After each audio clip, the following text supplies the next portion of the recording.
A 5, 6, 7, 8. Okay, you suck. Okay, let's try it. 1, 2, 3. Somebody is not a dancer. All right. I'm Cadence. And I'm Alexa. And we are Something Sinister podcast. We are. We got to get creative with that. Yeah, we do. Like next week, let's try an accent. Ready? Hello, I'm Cadence. And I'm Alexa. And we're Something Sinister podcast. I totally changed my accent. Oh God. We are in the same clothes that we wore last week. Yeah, duh. I mean, why not? We are dedicated. We stayed in these clothes for an We entire are going week. to wear the same outfit every episode from here on out. Like, we're never changing clothes. We're never washing these. Ever. My shirt definitely has a stain on it, but it's fine. Right. I'm super excited for this episode. Me too. So we are talking about like the history of psychiatric hospitals, asylums, pleading insanity, something that we are like super interested in. Yeah. Super interested. And, you know, this has nothing to do with what you just said, but I just had an idea. I think these are typically short sinister stories. This is going to be a long one. Yeah. I think we should cut our drinking word. Yeah, I don't think we need to do a drinking word. Just sip along. We are drinking tequila soda with pomegranate juice we had last week. Yeah, same exact ones. We just snap our fingers and they're instantly refilled. Yeah, so we have a lot of content to get through for this episode. So yeah, just drink along, get drunk because it's fun. Why not? So, and I personally, for true crime, my favorite, I think what's so fascinating about it for me is the psychology behind all of it. Oh, for sure. And seeing the quote unquote crazy. I know that's like politically so incorrect, but like seeing how the brain just totally goes to shit is so fascinating. Mm-hmm. It's also the reason why I liked watching, what was that cop show?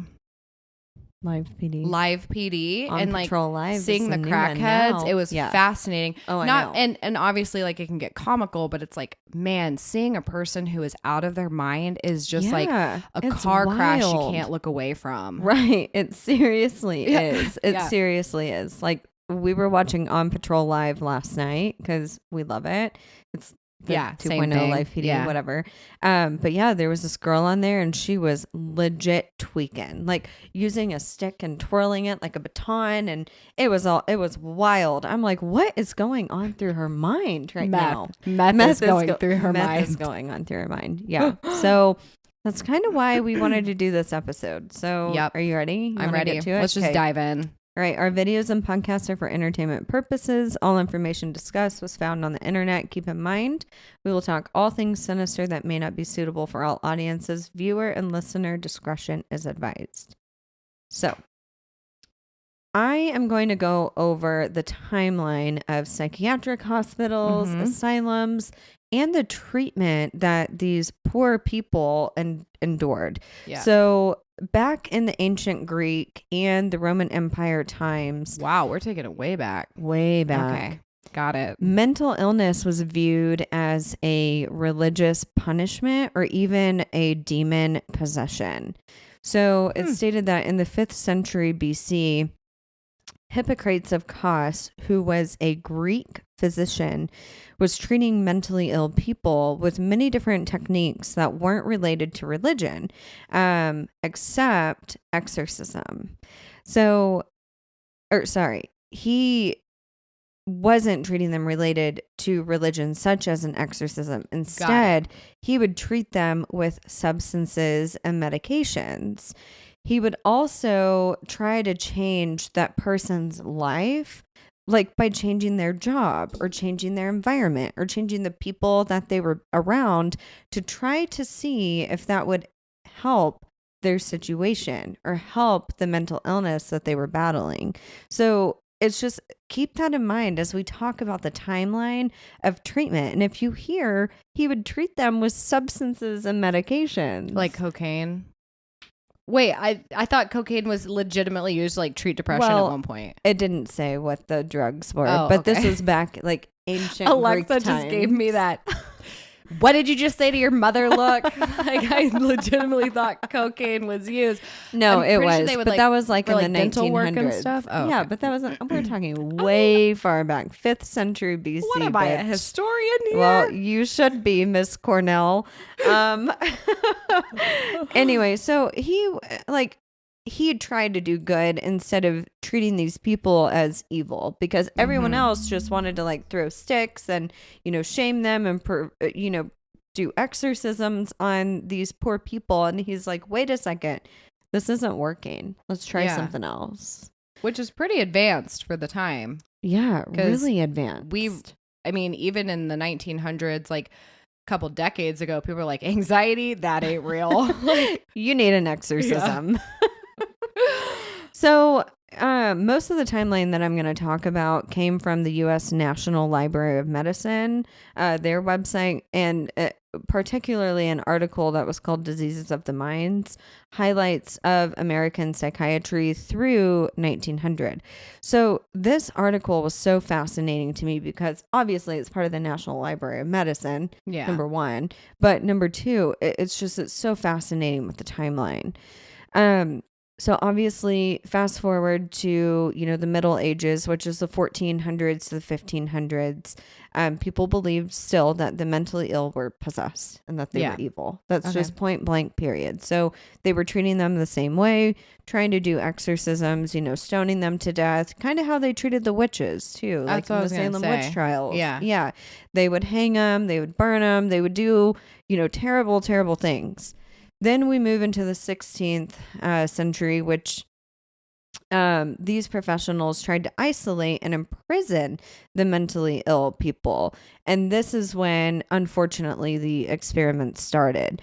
So the experiments during this time that they would do, they would treat these patients with harsh treatments, including boring holes in the skulls of these people with mental problems, because they thought if they could drill a hole through the skull of the person and just get rid of that area in the brain, that they could cure. How did they know what person. Area it was coming from?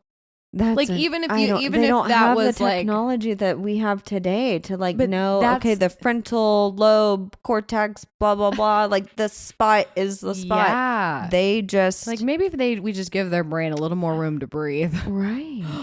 Oh my, can you imagine the pain? Can you imagine the pain? No. Oh my God. No, I cannot imagine the pain. Mm-mm. And I mean, obviously these people died like instantly during these experiments. Yeah, you would think after one they'd be like, okay, shock therapy, let's move on to the next idea. Yeah, and so that was obviously 16th century, so 1500. So moving to the 18th century, the treatment, they practiced treatment that would try to help these people, or that they thought would help these people. But obviously it was very, very, very dark treatment. So some of the examples that they would do is they would chain them in dark rooms, often in basements of areas. They would limit the amount of sunshine that these people would get. Their activity would be taken away. Any activity, any freedom, any communication would be taken away.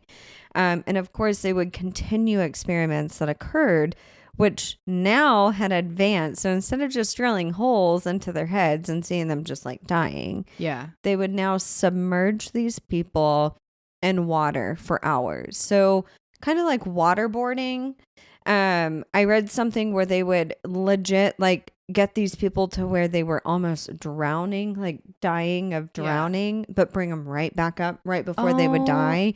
Also, you're doing all of the worst things to treat a general rule for mental health is to get exercise, have plenty of sunshine. Well, now we know that. Yeah, I'm saying, but this. Can you imagine how it no, off the wall these people went? No, I can't. What makes a physician in that time? And again, we're talking about the early 1700s. But think that, okay, I'm going to drown this person, and maybe they won't be so depressed. Their mental illness. Yeah. It is just wild to me that, some of the things that they did. So they would mummify people alive, wrapping them in these garments for hours or even days at a time. They would force people to shower in ice cold water or ice cold baths. Force them to wear restraints for hours or even days at a time. This is like actual torture. It is torture. Wow. And the doctors justified all of this because they were like, this is what's going to treat them and this is what's going to keep them safe. I wonder what their actual, like, quote unquote, scientific findings were. Like, what was their scientific reasoning behind all of it? We'll get into it. Oh, okay. Yeah, we're going to get into that too. And we're going to get into the percentage of how many people were actually cured.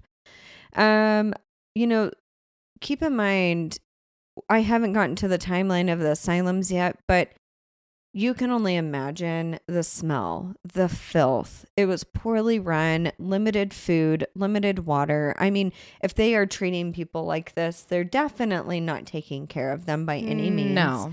We're going to drown you, but here's a hot meal. Probably not. No, they are malnourished. There's low staff. So it was all in all just a bad area. And again, they were still trying to pull in the religious aspect with the scientific aspect. So they would bring in, like priests to perform exorcisms at the same time because they were realizing that their treatments weren't working.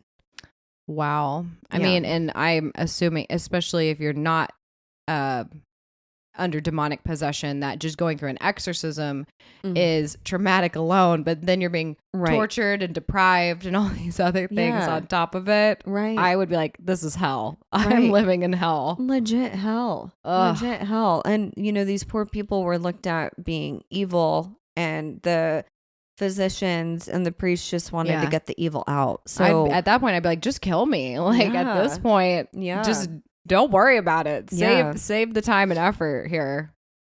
Right. Well, we'll talk a little bit about that too. Okay. So 1752, still in the 1700s, the Quakers in Philadelphia were the first in America to create an establishment to care for the mentally ill. There was a new hospital within that area in Philadelphia, and they had rooms in the basement available.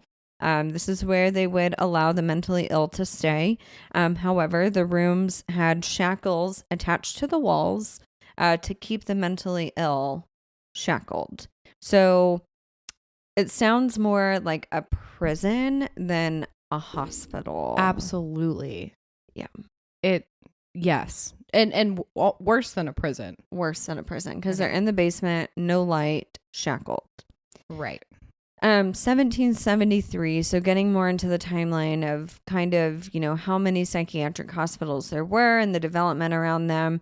1773, Virginia, the state of Virginia decided to build a small hospital in Williamsburg for the mentally ill, who were causing problems in society. Okay. So this hospital was called the Public House, or the Public Hospital for Persons of Insane and Disordered Minds.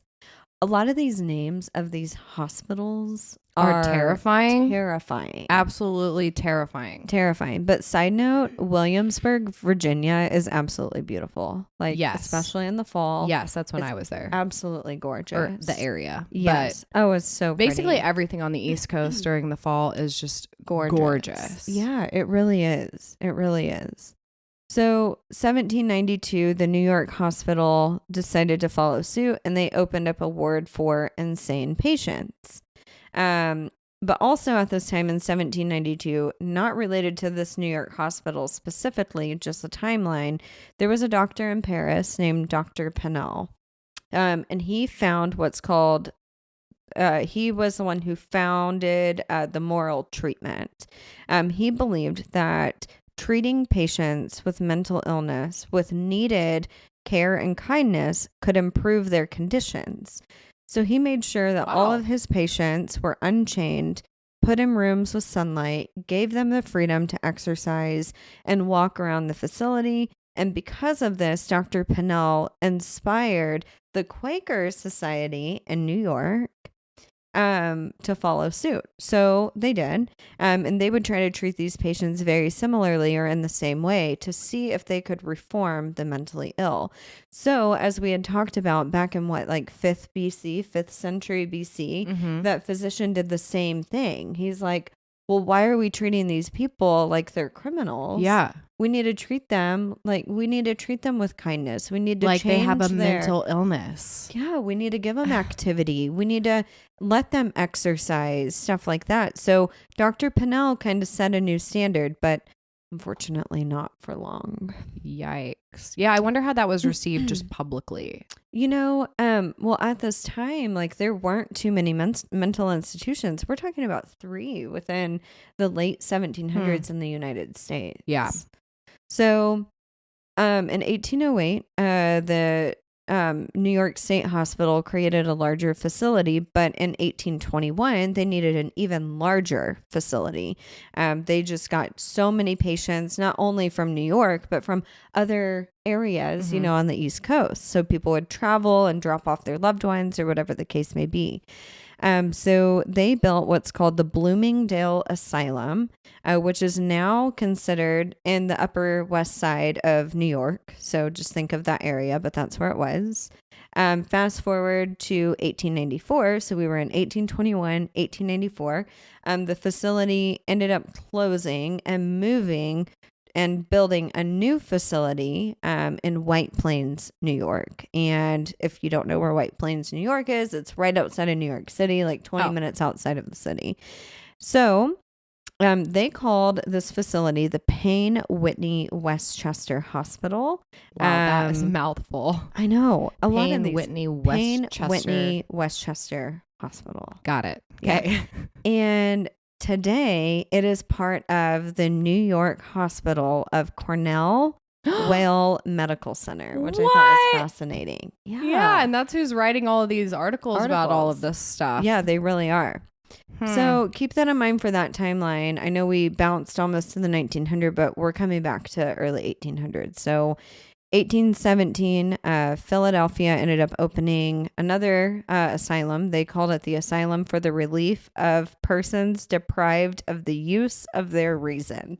Wow. I'm going to say that again. Yeah, please. The Asylum for the Relief of Persons Deprived of the Use of Their Reason. Persons deprived of the use of their reason. I feel like that should be like a nursery rhyme. Persons deprived of the use of their reason. Okay. Right. Seriously, though. Wow. What are these names? Why not just Philadelphia Asylum or the Asylum? I don't know. So, yeah, they opened this asylum up as a private medical hospital. Again, it's by the Quakers because that was a, known community in that area. And today that building is still standing and it's known as the Friends Hospital today.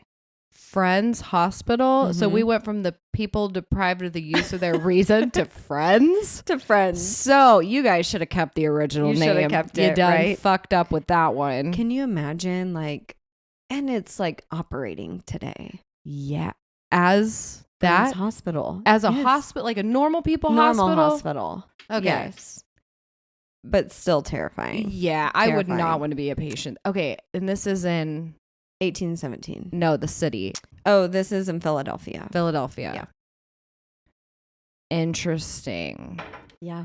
Oh, I want to look up this place. I know. You should look up some of the buildings. Yeah. The timeline. Well, it's creepy. I will say I have traveled to a couple places where this was previous, when I was on tour and we did the East Coast cities, they were like, this was previously a mental hospital. There was one theater that had a jail in the basement and old school, slide the iron bars, lock and key. I mean, we saw some weird shit. I wonder. So I went to, fun fact, I used to travel a lot for work and I went to. Then she got put on the no flight zone. Yeah. I'm a terrorist. Anyway.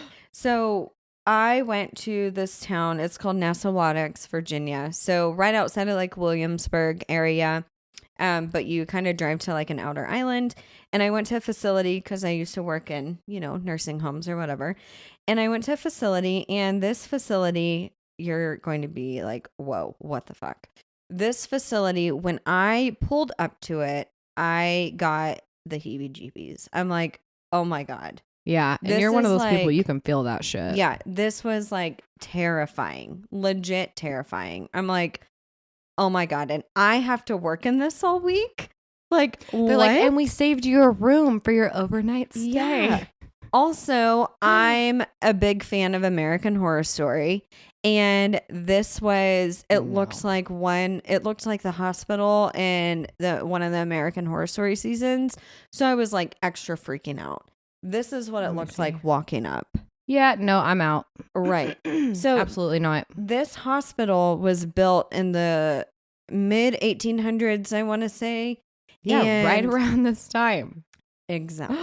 No. Exactly. And it was a psychiatric hospital at one point in time. So I was freaked the fuck out, needless to say. And I'm like, oh my God, of course, I'm working here all week. But I've been to a couple of facilities that are in old hospitals like that were asylums. It's crazy. There's like one in St. Louis. I think it's St. Louis. It's apartments now. And it was this massive mental asylum. And I'm like, how could anybody live here knowing that? Yeah. Knowing that. You couldn't. Nope. If my rent was free, I couldn't live there. Nope.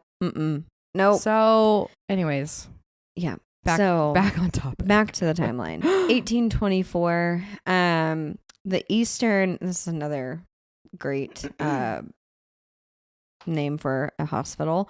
The Eastern Lunatic Asylum opened. Oh my God. I know. Opened in Lexington, Kentucky. And it was the first mental institution outside of the Northeast. I think they said like west of the Appalachian Mountains. And it is still open today. This building is standing, but it's known as the Eastern State Hospital. I was hoping you were going to say it was called Best Friends. Yeah, the Best Friends Hospital. Besties, right? Lunatics. It's so funny. Right. I totally understand like words evolving, but like saying crazy and lunatic and insane and all these things, I would just never fly. Fascinating. Yeah, especially today. Yeah. Right? Oh God. So 1890, fast forward, obviously, like 66 years, but 1890 at this time, every state in the United States had a mental hospital or asylum of some sort.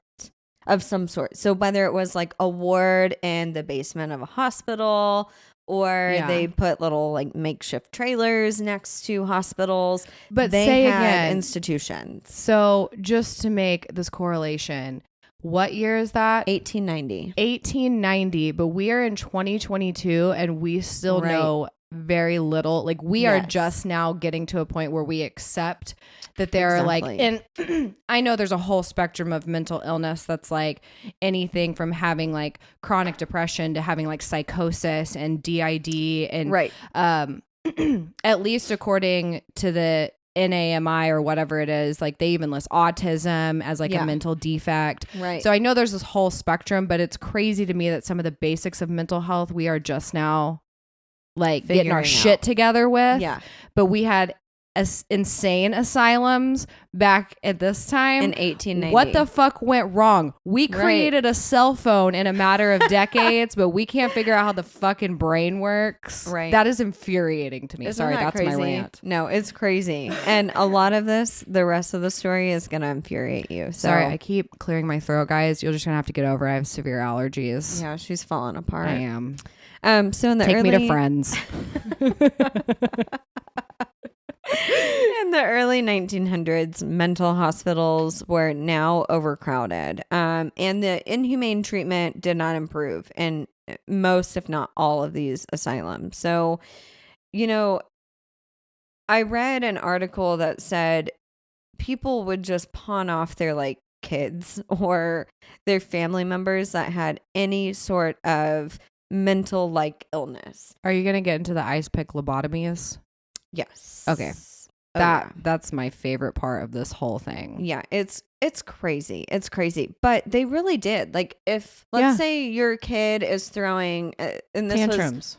This was one of the stories. Husband and wife had 4 kids, and 2 of their 4 kids they sent to an asylum because 2 of them wouldn't listen. They were just being brat little shits. Oh my God. So they sent these kids to this mental asylum because they thought that their kids were messed up, and they weren't. They were How just terrifying as a kid. Like you could get sent away to one of these places because you threw a fit. Yeah, and this was like in the 1870s, but the kids ended up dying. Both of the kids because of the experiments that took place on them. And so can you imagine, like, in that time? I mean, now it said by 1890, you know, there's a mental asylum of some sort in every state. You're just like sending your kids off because they're not listening, or they have what we now call like ADHD, or, you know, literally anything. They could have just been brats. They could have had autism. They could have had just even like slow learning skills. What is that called? Where you're like it's very basic. My brain is blanking. Like dyslexia or something. Yeah, learning disorders or just things that make you not. Or they might not have even been mentally ill. Yeah. Like, it's crazy. Could have just been having a bad fucking day. Bad day. Wanted to throw a fit. Yeah. Wanted some attention. I don't know. So the rest of this research in this story comes from a couple of articles, but most primarily Talkspace.com. I read a lot of medical articles too, and back to, you know, the medical journal or whatnot. But Talkspace.com, there's an article called "The History of the Inhumane Mental Health Treatments" by Renee Fabian, and it was so interesting, like, reading about the treatment. So we talked about the timeline in the US. Now we're talking about the timeline of the treatments. And we kind of talked a little bit about it, but we are getting into the nitty gritty of these treatments in the 1900s. So Henry Cotton was a medical director of the New Jersey's Trenton State Hospital from 1907 to 1930. And he believed that if a patient had infected body parts, that is what led to their mental illness. So like, just like you have a sore on your arm? Or you have an infected tooth. Okay. So logical. Very logical, right? So he decided, okay, if there's a rotten tooth or a potential infection, I am going to pull these patients' teeth because that is what's making them crazy. So he quickly realized that didn't help the patient. So then he moved on to other parts of the body. So he's like, okay, well, if it wasn't the teeth, maybe the saliva is getting stuck in their tonsils. So I'm going to remove their tonsils. Oh my God. When that didn't work, he's like, all right, well, the saliva and the infection is now in other parts of the body, including the stomach, the intestines, the appendixes, gallbladders. If you tell me he removed that shit, and parts of the colon. So he thought if any type of that infection was left in the body, he would have to remove those body parts of the person in order to cure them of mental illness. And he clearly doesn't know if there's an infection or where it would be. He's just kind of like going down like his like fake skeleton, and he's like, well, after the tonsils comes the heart. You know, we should probably get rid of that thing. Like, yeah.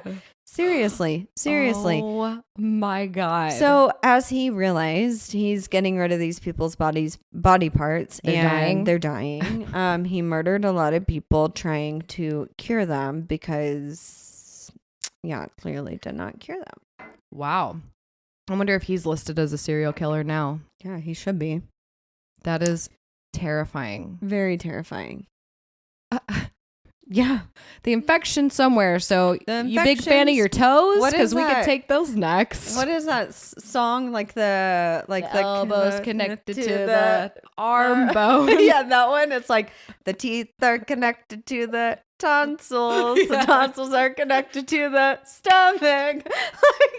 That's literally what he was singing. He's like, okay, the infection spreads from your stomach. The infection spreads to your colon. Yeah. Seriously. Like, oh my God, that is sick. It is sick. I want to like read his notes that suggest like where in any way this clicked in his head as like scientific knowledge. Evidence of any sort. Like, well, I just assume that once the infection left the stomach, it traveled to the kidneys. Like, isn't this like Anatomy 101? I would assume. Like, at this point, we've cut open a couple of bodies in the time of humanity. Or you've dissected a frog or something. Yeah, right. Well, according to this open frog, it looks like the infection should be in the colon.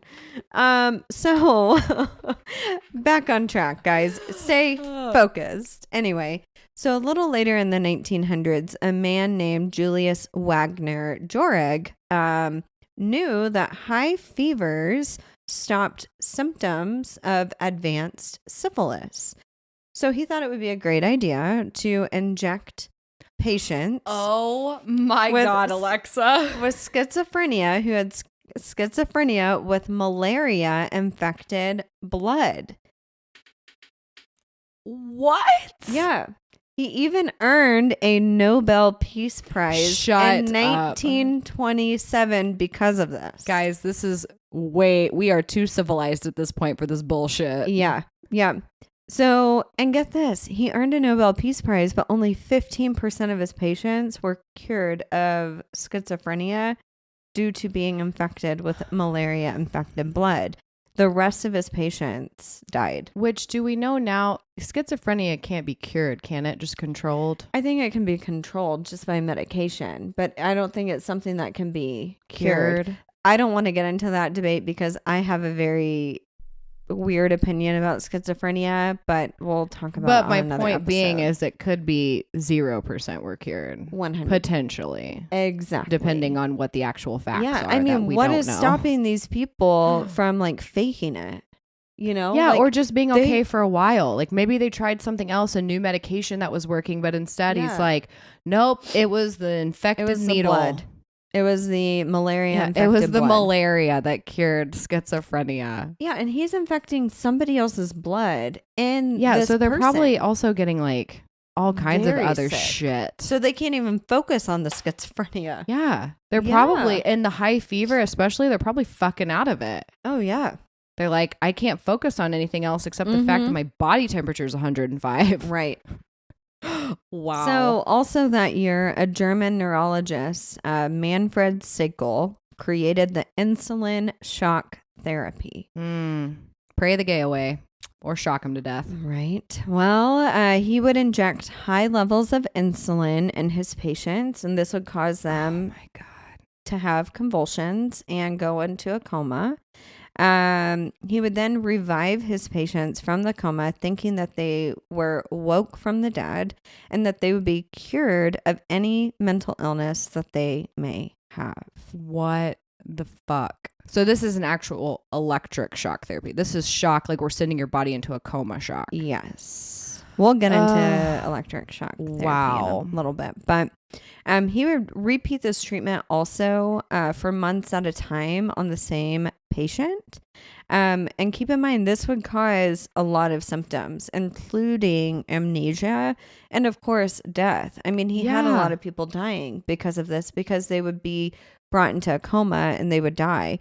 I believe we talked about a serial killer who would inject his patients with insulin and they would go into a coma and die, right? Yes. Who was that? I don't remember, but we just talked about him not too long ago. Was it a man or a woman? I thought it was a man. I don't know, guys. We've done like 50 serial killers at this point. They're all blending together. Yeah, right. It's Ted Dahmer now. Yeah. Jeff Bundy. You know. But so he would repeat this treatment on his patients for months at a time. A lot of them would die. But by 1941, 70% of U.S. asylums were using this treatment to try to cure mental illnesses, except schizophrenia. For schizophrenia and epilepsy, which I thought was crazy that they even classified this as a mental illness. They use metrazole shock therapy. So this was a similar therapy, but it was developed by Laszlo von Meduna. He was a Hungarian physician, and he said that he could produce seizure-like convulsions, which would shock the patient's brains out of the mental illness, which I thought was crazy. So Metrazole is a convulsant type medication. Yeah. Right. And so sure. But I said, like I knew. Like, I knew that. I know. Yes. I read Cornell's website too. Yeah. I'm basically a doctor. See my shirt? Basically a detective. Yes. Basically a doctor. But he seriously thought that if they could have like seizure-like convulsions, that they would be cured of their mental illness. So part of this article, it listed this book called Shrinks, The Untold Story of Psychiatry. Ooh. And the author was Jeffrey A. Lieberman. A couple of quotes from his book said, quote, Metrazole also provoked thrashing convulsions so violent they could become quite literally backbreaking. So they're injecting these patients with this medication that's and their providing, seizures are that intense. those convulsions are that intense where they are breaking their backs. This has been torture from day one for these people. Day one. And we're not done. Another quote said, in 1939, an X-ray student at the New York State Psychiatric Institute found that 43% of patients who underwent the Metrazole convulsive therapy experienced fractures in their vertebrae. 43% of those patients. And how long did this go on for? We'll talk about it. Okay. Yeah. Wow. Another quote said, you get blown up and you go unconscious. Like something boils up. This came from a patient. He also said, I felt every time I took this as if I was going to die. Jesus Christ. Yeah. That and God, I'm sure at this point, what years are we in? In the 40s? Like we're also still not to a point where we've recognized mental illness as what it is today. Right. So we're still probably talking about people who just had like severe depression. Right? Like this isn't just like the worst of the worst, like psychosis we're talking about, and like people, fucking murderers. Like we're also talking about people who like have panic attacks. Yeah. Or people who are just like probably have rage or so. Like, I mean, I don't know. I mean, they listed epilepsy. Yeah. I mean, epilepsy, that is not. So we're going to just shock the fuck out of them to the point where they're convulsing so bad they're breaking their backs. Yeah. I mean, they have seizures. Like it's wild. It is so wild to me. Man. So in 1982, I'm jumping forward, but going right back, but this is relevant to this part. In 1982, the FDA revoked their approval. It took them 40 fucking years. Revoked their approval to use Metrazole as a treatment for schizophrenia, epilepsy, and depression. This was in 1982. 40 years and 6,000 broken backs later. Oh, probably like 500,000 broken backs. I mean, that's just so sad for those people. Right. However, in 1950, the psychiatric institutions were no longer using Metrazole as a treatment because they started using electroshock therapy instead. So, as we know, electroshock therapy is probably the most well-known treatment. So if you think about like mental institutions or asylums, what do you think about like the treatment-wise? Electroshock therapy. Right. So this treatment can be dated, which I thought was kind of crazy, back to the 1st century AD during the Roman Empire. So it is said that they would take like eels or other types of fish and shock people with mental illness or like criminals with those fish to try to cure them, which I thought was kind of crazy. Yeah.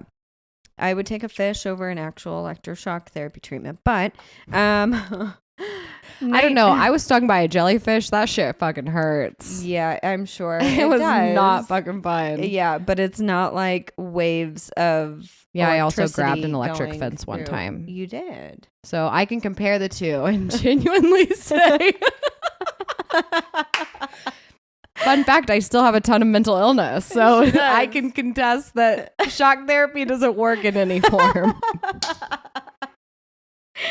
So which would you take over? Would you rather... Oh, I would take the electric fence any day. Okay, over the jellyfish? I was sick for a week. Vomiting, all kinds of gross stuff. Oh. I have a scar from the jellyfish. No, I would take an electric fence. Okay. All right. So, oh God.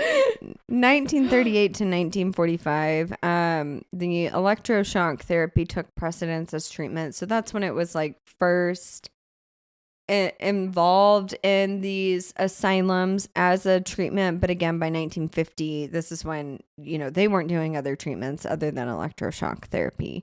The physicians decided that this was the best treatment because it had less risk than the metrazole with the fractures, and that they could use drugs to drug their patients beforehand, such as like a muscle relaxer or a pain pill. So that way the patient would be more relaxed. Yeah, I wonder how that works. If you have, would it still be less painful? I mean, if they are on pain pills and or muscle relaxers, their body's going to be more relaxed. The pain isn't going to be as painful, I would think, because a pain pill blocks your pain receptors, and a muscle relaxer is going to relax, your muscles. But then and your nerves. It's kind of like counteractive. So then the shock therapy probably wasn't as strong, and so they boost that shit. That up. So yeah. I mean, I'm just guessing here. Right. I mean, completely agree. So Ernest Hemingway, who we all know as a novelist, short story writer, and a journalist, actually received electroshock therapy for depression. What? Yeah. Okay. So the last 7 months of his life, he was treated with electroshock therapy. He said that he had delusions, depression, paranoia, suicidal thoughts, but after each therapy, or they called it a therapy session.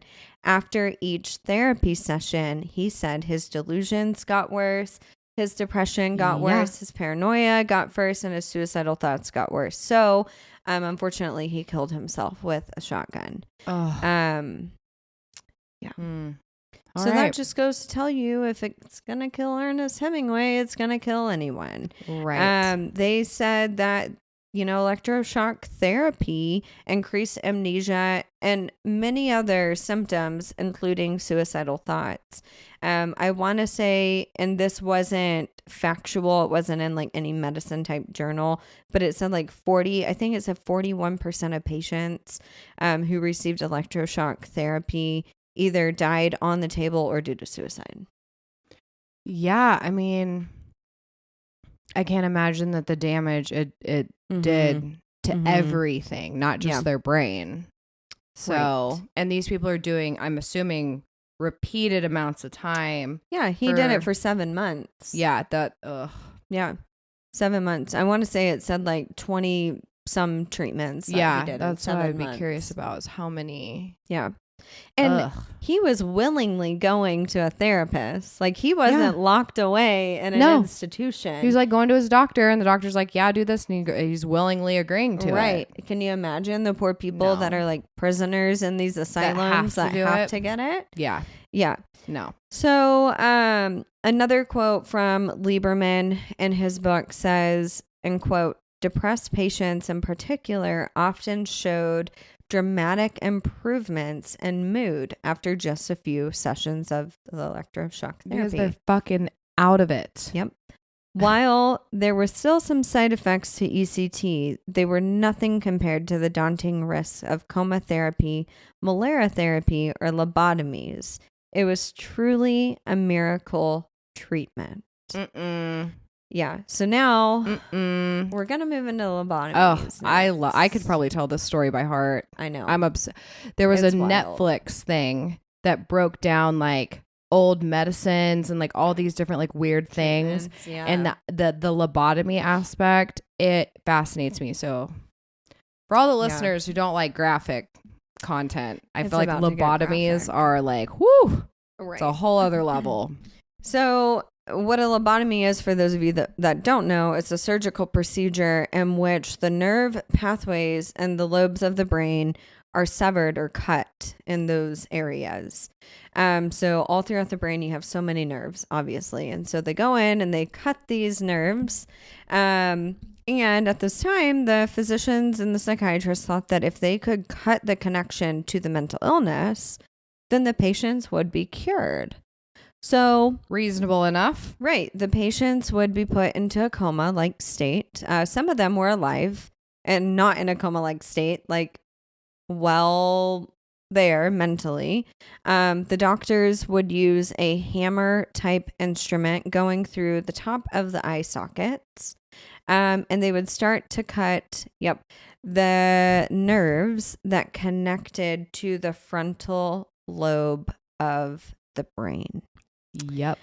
And, this is the area of the brain that they thought would regulate the emotion and the mental illness. And how they knew that, I have no idea, because we had no type of scan. No, not at this time. They thought that this would change the behaviors and induce calmness into their patients. Obviously, that wasn't the case. If anything, it made the patients worse. A lot of them died. And some of them left mentally incapacitated to a point where they were in a wheelchair. They couldn't talk. They couldn't walk. They couldn't eat. It was like a paralyzed type state. I also read that because of the patients were so bad that they would be induced into death. Also, did you mention they did this consciously? Yeah. I said some of them were in a coma or some of them were like mentally awake. So the guy who created the ice pick lobotomy, where they literally put an ice pick in the eye socket and hit it with a hammer like a couple of times, like you could hear it. Yep. He would do this in front of classes. Yeah. Like he would get a room full of students and people and perform ice pick fucking lobotomies. Yep. In front of people. Yep. These poor patients would be tied down with straps and like screaming and crying. And there was one that was about a housewife who had some sort of what we would probably diagnose as like postpartum depression or just, normal stay-at-home mom depression. And they performed on her and like she went off the rails. Like she went insane. I think ended up either committing suicide or dying naturally. But the fact that people went in there because they did it. Right. But going in for something as, I shouldn't say depression is simple, but something that like that and thinking hammering out a portion of your brain. I know the lobotomy aspect is, I guess, give me shock therapy all day because the lobotomy, you ain't going near my eyes, right, or my brain. So, I can't even imagine, how these people felt. But now we are to 1955, the late 50s, and we are now determining that none of these methods really work. Or worked. If anything, it caused a lot of deaths. So we are going to start prescribing medications to these patients. So by 1960, a lot of the asylums were closed due to medicine and the ability to treat the patients more humanely. The mentally ill were no longer in fear of their lives by living in these inhumane asylums. They didn't have to worry about the experiments anymore, the shock therapy, or any other like life-threatening crazy treatments without consent. As we know, this treatment of medication has carried through to today. And some of the well-known meds that were used in the 20th and 21st century include lithium, Valium, Prozac, and Thorazine. Of course, there are a lot of other medications. We are consistently evolving with medicine. And as we know, all of which cause side effects. Oh, absolutely. And sometimes side effects that make whatever you have much worse. Yeah. So. Wow. Yeah. Well, real quick, I think it's safe to say we should do my section in like a part 2. Yeah, I completely because agree. That was a lot. Yeah. But can you just, I put myself in these people's shoes and I think about having like depression and anxiety and then you get shackled to the wall, drowned, starved, probably you're freezing to death, ice baths for days on end, and all mummified, electroshock therapy, lobotomies. Yeah. And it's something as simple as, I mean, not always, but like exercise and sunshine and drinking more water could have done you wonders. Or a simple pill. Or a pill. Yeah. Or therapy, talk therapy, going in and just literally like talking about your feelings. And obviously there's schizophrenia and psychosis and all these other things that are a little more intense, but I would not have wanted mental health issues back. Right. Basically back before, I don't know, 1990. Right. Yeah, seriously. I mean, even today, it's looked as an illness, and we are still trying to figure out it's a lot of trial and error. It is a lot of trial and error, and we're realizing what works for somebody with schizophrenia may not work for another person. Yeah. I mean, at the end of the day, there are chemical imbalances. We know there's so much shit in our food and everything that we drink that can make those genetics. Symptoms, make everything worse than what it should be. And so we are consistently trying to figure out the best type of treatment for any type of mental illness, whether you said it's something like depression or bipolar or a schizophrenia or a DID, personality, borderline personality, all of that. Yeah. And we are seeing, those numbers are climbing and rising today. I mean, look at the number of kids with ADHD that are on Ritalin or, a type of medication similar, or, the number of kids with autism, or, there's so many people that are prescribed medication these days because of those illnesses. And I get it. Medication is a million times better, even through trial and error, than any of those treatments or any combination of those treatments. I know. But it's crazy that mental illness and disease and defects are still such a huge mystery. But to be fair to the medical world, every person is different. Like what treats one person's depression doesn't always treat the others. No. And like for it's me, just so complicated. Yeah. For me, if any time that I feel some sort of depressed, I can go to the gym or I can go for a walk outside and I feel great. But for somebody else, that might not work. Right. Like they might have to have medication or they might have to go to therapy or, whatever the situation is. So it's so fascinating to me to see how we are treating, society today with mental illnesses. Right. Yeah. And discovering more and more.